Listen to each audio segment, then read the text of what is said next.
Hello' learners, আপোনালোকে হয়তো গম পায় কে সন্দিকৰ ছেকেণ্ড ছেমিষ্টাৰত ছেমিনাৰ পেপাৰ বনাব দিছে। চ' আমি এইটো লাষ্ট 5 ইয়াৰ্ছৰ পৰা ছেমিনাৰ পেপাৰ, ডিজাৰ্টেশ্যন পেপাৰ আৰু এডুকেশ্যনৰ থাৰ্ড ছেমিষ্টাৰত লিটাৰেচাৰ ৰিভিউ পেপাৰৰ সহায় কৰি আহি আছোঁ।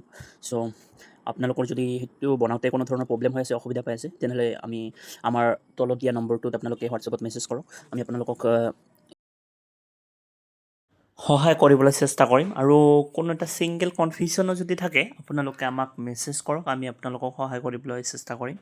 আৰু আমি ভাল পাম যে আপোনালোকে আমাৰ পৰা সহায় বিচাৰিছে। আৰু আমাৰ নাম্বাৰটো ছেভ কৰি ৰাখিব, যাতে ভৱিষ্যতে কোনো কুৱেশ্যন পেপাৰ লাগিলে নাইবা এছাইনমেণ্টৰ কোনো ধৰণৰ কুৱেশ্যন পেপাৰ লাগিলে, মানে বহুতে বিচাৰি পাওঁতে টান পায় বা বিচাৰিও নাপায়। চ' আমি চবতে আপোনালোকক সহায় কৰিবলৈ চেষ্টা কৰিম। আৰু ফ'ৰ্থ ছেমিষ্টাৰত যেনিবা ডিজাৰ্টেশ্যনো আছে, আপোনালোকক সেইখিনিতো আমি সহায় কৰিবলৈ চেষ্টা কৰিম। ধন্যবাদ। আৰু গ্ৰুপটোত জইন হৈ থাকিব। তলত ডিছক্ৰিপশ্যনত গ্ৰুপটোৰ লিংক দিয়া আছে, তাত যে আপোনালোকে জইন হ'ব। ধন্যবাদ।